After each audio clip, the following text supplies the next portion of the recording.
All right. We'll work on this worksheet here. So, here's page number 1. Okay, it says suppose you have a reaction where you've got 2A plus B yielding some C and it's in equilibrium. And it gives us some initial concentrations. It says you measure the concentration of C as 0.25 and it asks you to find K. All right, so anytime we see something with initial concentrations, we're thinking ice table. So we got 2A plus B in equilibrium with some C, and I think ice. Okay. Our initial A says it was 1.00. Our initial B says it was 1.00. And it's nice enough to give us our initial C, which is 0.00, although if it didn't tell us anything, we would assume it was 0. All right, now it says at equilibrium, it tells us C is 0.25. What that means is we had to have gained 0.25 at the change for C. But if we gain 0.25 here, we had to have lost 0.25 there.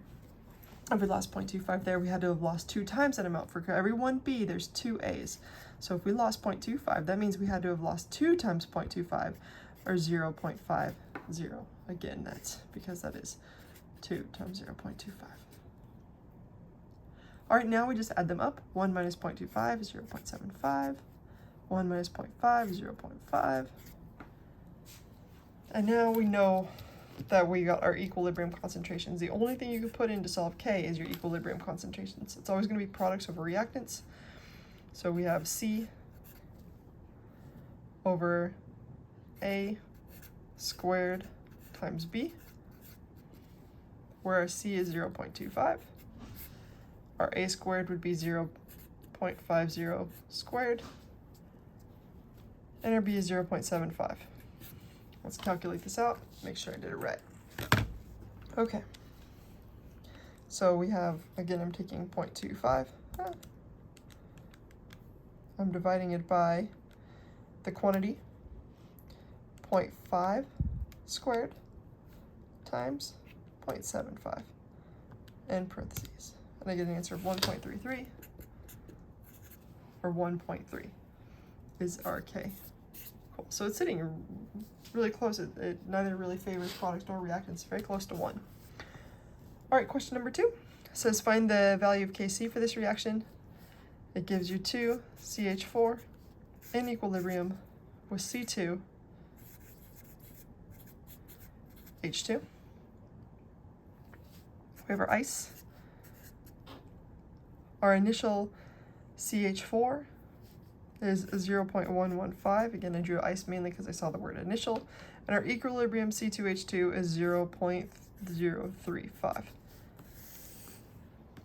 All this really tells me is that that I know that I gained this much of the C2H2. I also know that at equilibrium it was 0 because nothing was said. Therefore, I had to have gained 0.035. Well, if I gain 0.035 here, how much did I have to lose here in order to make it? I had to have lost twice that amount, or minus 0.070. Now at equilibrium, when I add these two up, I get 0.045. So my Kc, I'm just going to write K, it's just easier. K is going to equal to our products over our reactants, our C2H4, or C2H2, excuse me, all divided by our CH4. But don't forget that that sucker is squared. If I plug and chug, my 0.35 goes there, my 0.45 goes there, so I have 0.035 divided by 0.045 squared. Let's solve that. 0.035 divided by 0.045 squared. And get an answer of 17.3, or 17, because it just has 2 sig figs. All right, moving on.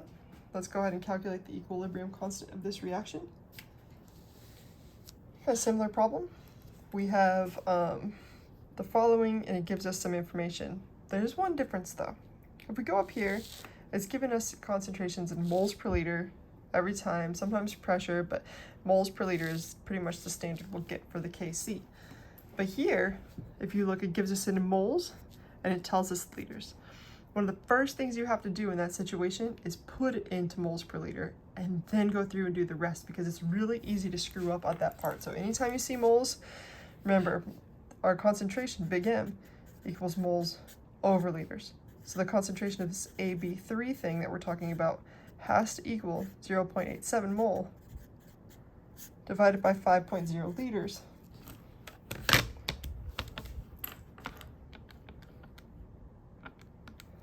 Or 0.174 mole per liter. Cool. Now we can continue on. It says find B, or it says at equilibrium B is such and such a thing. And so that's some good information. Okay. So let's do our ice table. In equilibrium with A2 plus 3B2. Okay, our initial AB3 concentration is at 0.174. It doesn't mention anything about initial A or initial B, so those are 0. But it does tell you B2. Oh, it doesn't say B2 at all. Let's go ahead and make an assumption that that's a typo. It does say B is found to be 0.070, which means we had to have gained 0.070 in order to make that equilibrium right there. If we gained that, we had to have gained, keep in mind there's 3 of these. For every 3 of these, there's only 1 of those. So we had to have gained 1/3 that amount. In other words, 1/3 times 0.7 is 0.233 repeating. Here, we had to have gained 0.23. Again, I'll say this again because there were 3 of these, only 1 of these. This number had to be 1/3 the amount of that. Okay, and that was 333 repeating. All right, if we gained 0.233 here, we had to have lost twice that amount. In other words, 0.466 repeating. Oh, I've lost a 0. I lost a 0 somewhere. 0.0466. I'm sure you guys are yelling at me by now. That needs to be 0.023. Okay, so now we can add this up. We can say the times 2. I'm going to subtract the 0.74. You get an answer of 0.29.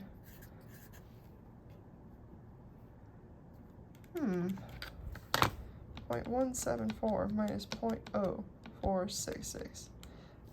0.12, that makes a lot more sense. 0.1274. There. And now we just plug and chug. Our Kc is equal to products over reactants, where we have A2 times B2 cubed all over A B3 squared. And let's go ahead and solve this. That's equal to our A2 at this point is 0.23. 0.23. Leave that 0 out again. Our B2 was 0.070. And again, we can't forget to cube it. All over our AB3, which was 0.11274. And that would be squared. Okay. I'm double checking some things here. 0.87 divided by 5. 4.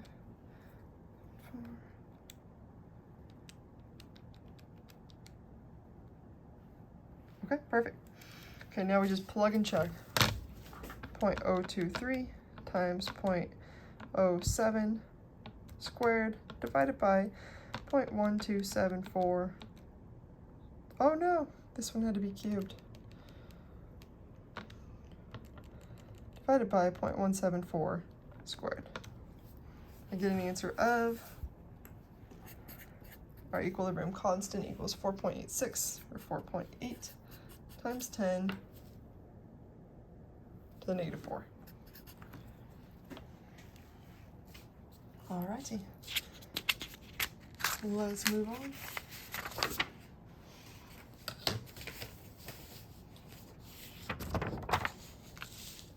Question number 2, working a little bit with reaction quotients and also some other things. Let's go ahead and do it before we get there. Again, we're not going to do this one right here.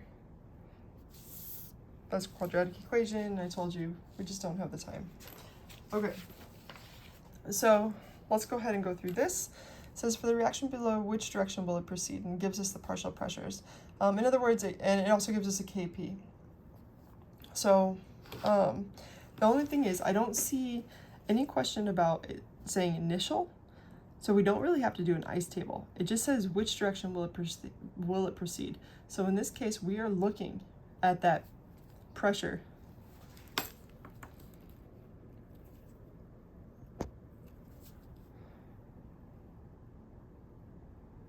We're looking at pressure. And it's going to be products of reactants, and I don't know why I'm doing K. Sorry, I got an email I'm reading, or a meeting invitation. But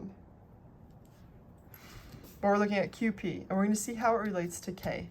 So it's one of those cases where we've got a Q, and it gives us a K, and we just figure out what Q is and how that relates to K to determine what would happen to this reaction. So currently, where we're at is we've got ICL, the pressure of ICL, squared, divided by the pressure of I2 times the pressure of Cl2. So this is our Q. And we plug and chug.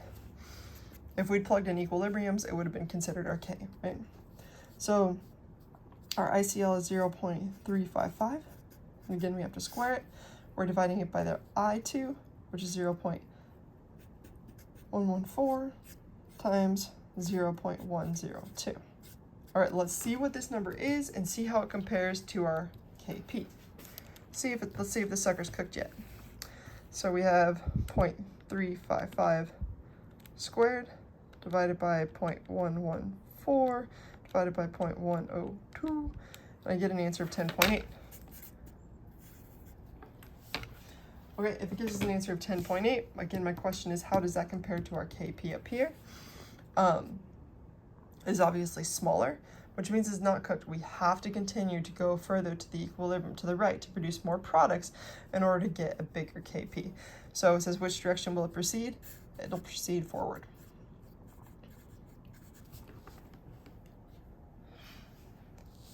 All right, moving on to this question. It says,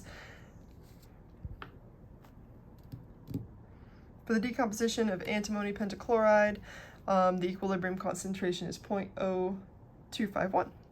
And it says, what is the value of Q if this, this, and this? I like how they ask what is the value of Q, because here it's a little bit easier to recognize you're going to do Q. Over here, you have to kind of think through it and determine that for yourself. So let's go ahead and do Q. Q again is products over reactants. These are all just a 1-to-1, which is kind of nice. They all have only 1 mole. All over this antimony pentachloride thing. And we plug and chug. Our Cl2 is 0.5. Our SbCl3 is 0.2. All over our 0.095. And let's see where this ends up. This phone's about to die. I better plug this in. Okay. So we have 0.5 times 0.2 divided by 0.095. And this gives us an answer of 1.05. I'm going to do that again, just in case I messed up. A lot of distractions going on. 0.5 times 0.2 divided by 0.095. All right, and I get the same answer. All right, great. So we know that our KEQ is this. This one's smaller, right? In other words, in this case, our Q is bigger than our K. So in that case, we've overcooked. We made too much. We need to go back in the opposite direction, and that's what we'll do. We'll go in this direction, so the reaction will proceed in the reverse. All right, I hope that clarifies things. Moving on to question number 2 here. This I tell you X is small. Let's go ahead and solve it. All right, so it gives us this equilibrium reaction, gives us the value of K, tells us 1 mole is placed in 2 liters. Ding, ding, ding, you should immediately think 1.00 mole divided by 2.00 liters is 0.500 mole per liter. That's the only way we can work with things is in concentration. Okay, it said what will be the equilibrium concentrations of I2 and of I? So technically that should be I minus there. All right, so let's go through and figure it out. We have I2 in equilibrium with 2I minus. I guess maybe it could just be, yeah. I really don't like this. We'll stick with I minus. Okay, then we have, unless this is solid I, which is weird. Details. All right, so our initial concentration, it says for the reaction, 1 mole of I2 is placed in 2.00 liter flask and heated. It asks for the concentrations.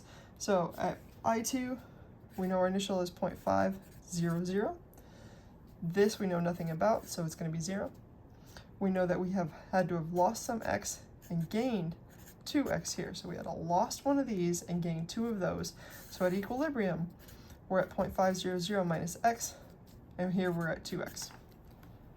All right. So far all is dandy, except we got some X's. And that's when we think, oh, what if we have to do the quadratic equation? Which again, you won't, assuming that this video is being played in summer, you won't. And now let's go ahead and calculate. We know our K is equal to concentration of the I squared over the I2.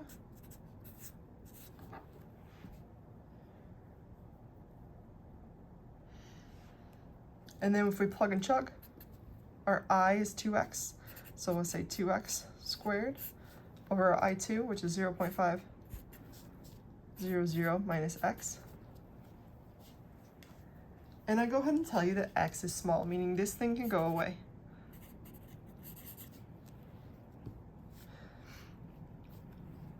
Our K is this 3.76 times 10 to the negative 5.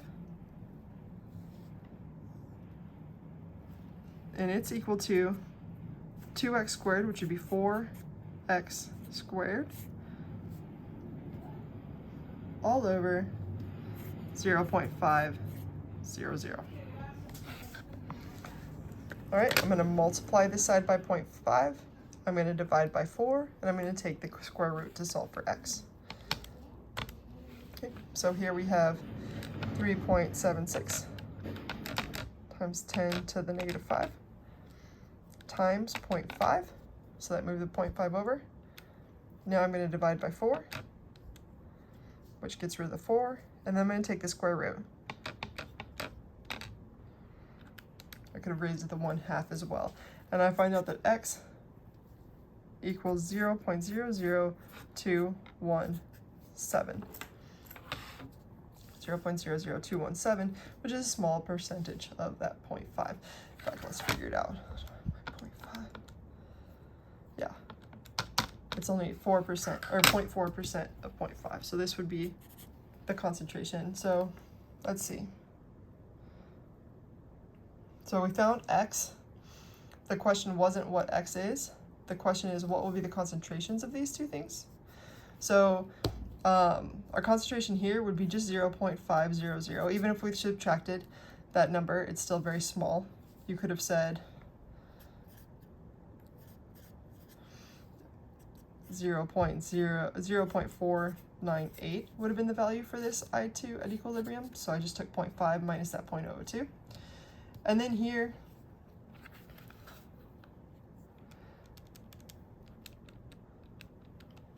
I've got the 0.0217, I'm going to multiply it by 2. So I'm going to go up here and kind of clarify. We have our I2, we've got our I.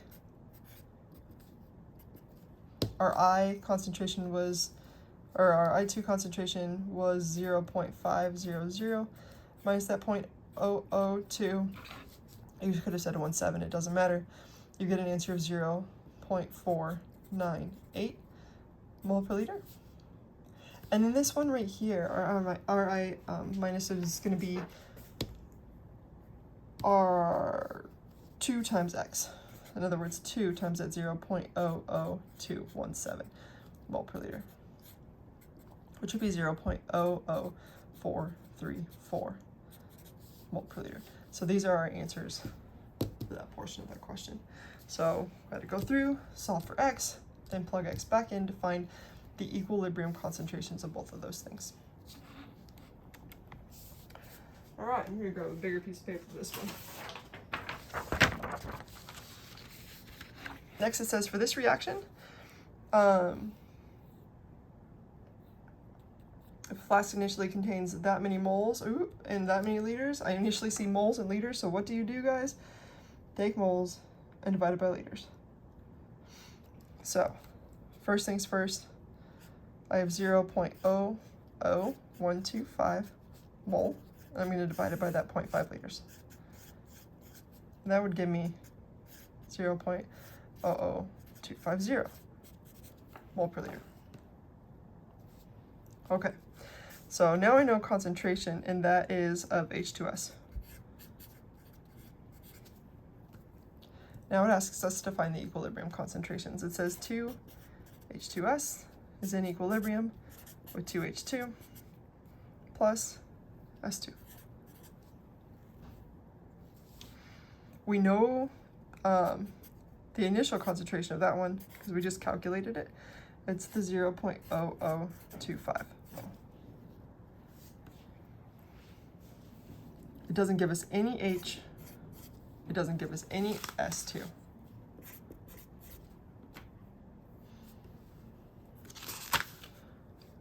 So you can read it. All right, our change, we don't know, but we do know that we're gonna have to like lose something here and gain it on this side because these are 0. So we've lost over here 2x, and over here we'll have to gain x.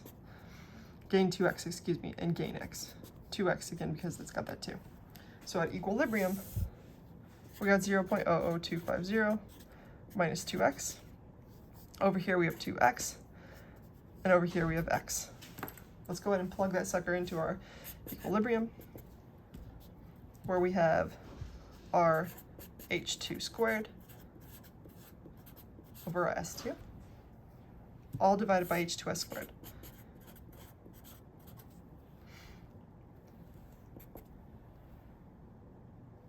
Let's plug it in. Our H2 is 2x squared. Our S2 is x all over our H2S, which is 0.00250 minus 2x. Okay, x is small, only ones we're going to do. So if x is small, we can assume that goes to 0. Treat it like it's 0. And when we combine this, that 2 is distributed there and there, which gives us 4x squared times another x equals 4x cubed all over 0.00250 is equal to k.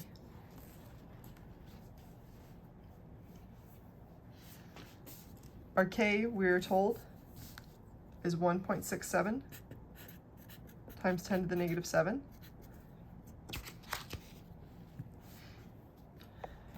And so I'm just going to do some math. I'm going to take this k, I'm going to multiply it by that 0.0025, and then I'm going to divide by 4 and take the cubed root. Right? So 1.67 point to the negative 7 times 0.0025. So I've moved that over there. I'm going to divide by 4. And now I'm going to take the cubed root. In other words, I'm going to take that to the exponent of 1 divided by 3. And I get an answer of 0.000471.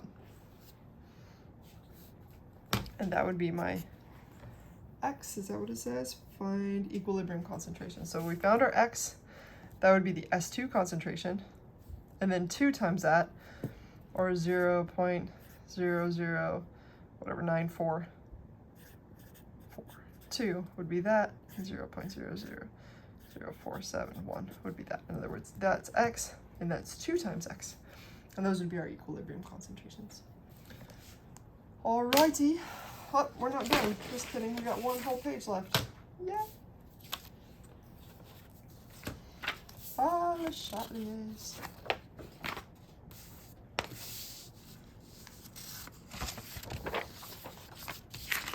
Okay.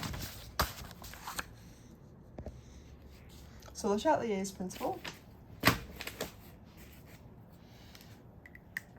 I'm kind of glad we're going over this because this is a lot of great questions, and it's just at initial glance it almost seems like it's pretty straightforward, and it is, but you do have to understand Le Chatelier's principle. So let's get to it. Okay. So remember, if you add something to the left, the reaction proceeds to the right. If you add something to the right, the reaction proceeds in the opposite direction to the left. One thing that we didn't talk about is enthalpy. So let's talk about what that means. Remember, delta H, if it's positive, that means it's endothermic. It took that heat in. If it took that heat in, that means the heat reacted. It was required for it to go. So our heat will be on the left-hand side because that's positive.